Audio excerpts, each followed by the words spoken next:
Hello everyone, welcome to Vaisma classes. आज हम देखेंगे आकलन के प्रकार। तो ये मेन टॉपिक है। पहले हम आकलन पे चर्चा कर लेते हैं। वैसे मैंने आकलन के बारे में विस्तार से एक वीडियो बनाई है, आप चाहें तो देख सकते हैं। ये एक छोटा फॉर्म में है उसके प्रकार के बारे में, टाइप ऑफ असेसमेंट। ठीक है, आकलन वह प्रक्रिया है जिसके द्वारा शिक्षक विद्यार्थी के ज्ञान, कौशल और सीखने की प्रगति का मापन करते हैं कि विद्यार्थी ने कितना सीखा, क्या सीखा और कहाँ सुधार करने की आवश्यकता है। ये एक आकलन है। शॉर्ट फॉर्म में मैं आपको परिभाषा देती हूँ।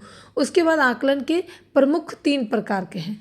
पहला है नैदानिक। नैदानिक को हम निदानात्मक आकलन के नाम से भी जानते हैं। दूसरा है गठनात्मक आकलन, ये है फॉर्मेटिव। फॉर्मेटिव आप देखेंगे क्योंकि यहाँ पर हिंदी में नाम चेंज होते रहते हैं। जैसे गठनात्मक आ गया, रचनात्मक आ गया, उसके बाद संरचनात्मक आ गया। तो ये तीनों की परिभाषा एक ही होती है। तो अगर क्वेश्चन को घुमा के पूछे तो आपको घबराना नहीं है, ये तीनों का आंसर एक होगा। आप इंग्लिश में देख लें, जहाँ पर फॉर्मेटिव लिखा हो तो वहाँ पर आपको सेम ही आंसर देना है।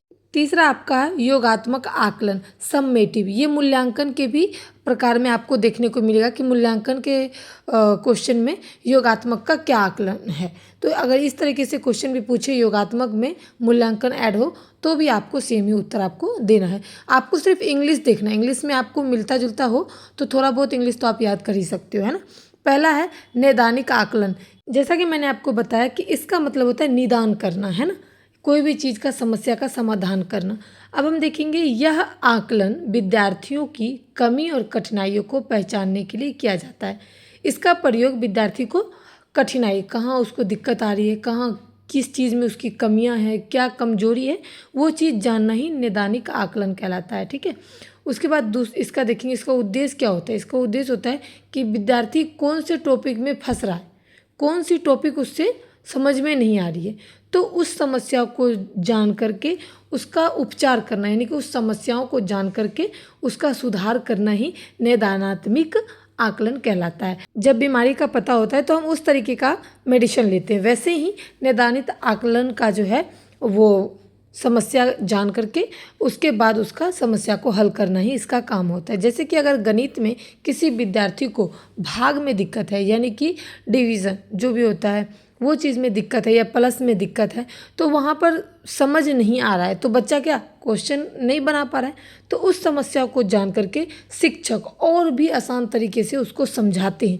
उसकी समस्याओं को दूर करते हैं। उसे नैदानिक आकलन या फिर निदानात्मक आकलन भी कहते हैं।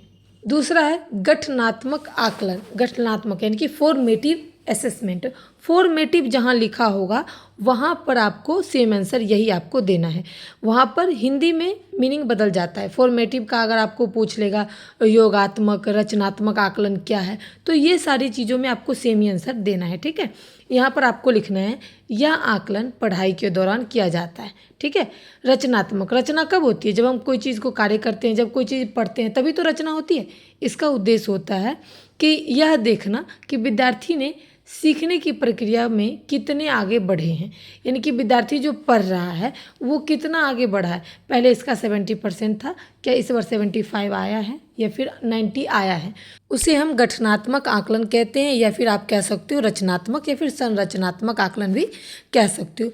इसमें ये होता है कि बच्चे से बीच बीच में टेस्ट ले लिया जाता है, जैसे कि मौखिक टेस्ट, रिटन ही नहीं।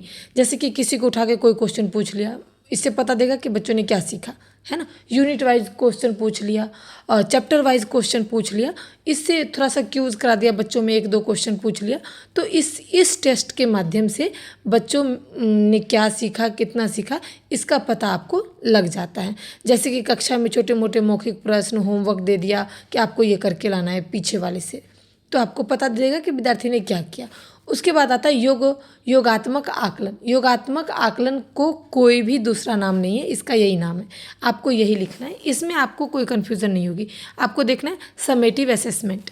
इसमें क्या होता है कि यह आकलन पाठ्यक्रम के अंत में किया जाता है। इसका उद्देश्य है कि विद्यार्थी की समग्र उपलब्धियाँ फाइनल अचीवमेंट, यानी कि जो उसने फाइनल ईयर में क्या किया। जैसे कि एक एक एग्ज़ाम को 4 पार्ट में बांटते हैं, जैसे कि अगस्त में हो जाता है, जून में हो जाता है, सितंबर में, दिसंबर में, जनवरी में, जैसा मर्जी ले लो आप एग्ज़ाम। ये सब योगात्मक में नहीं आता है। योगात्मक में क्या कहते हैं, वार्षिक पेपर, यानी कि एक साल में जो एक बार परीक्षा लिया जाता है, चाहे वो जिसको हम बोर्ड एग्ज़ाम बोलते हैं, उसको हम क्या कहते हैं, योगात्मक आकलन।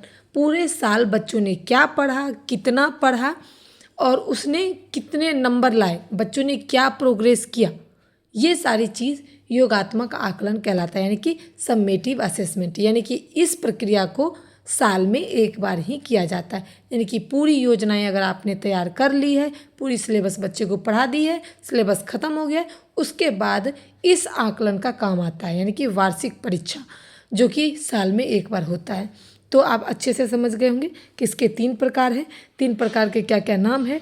वीडियो पसंद आए तो दोस्तों के साथ जरूर शेयर करें, लाइक करें, कमेंट करें। नए हैं तो चैनल को जरूर सब्सक्राइब कर लें। इस तरीके के अपडेट हम आपको देते रहेंगे।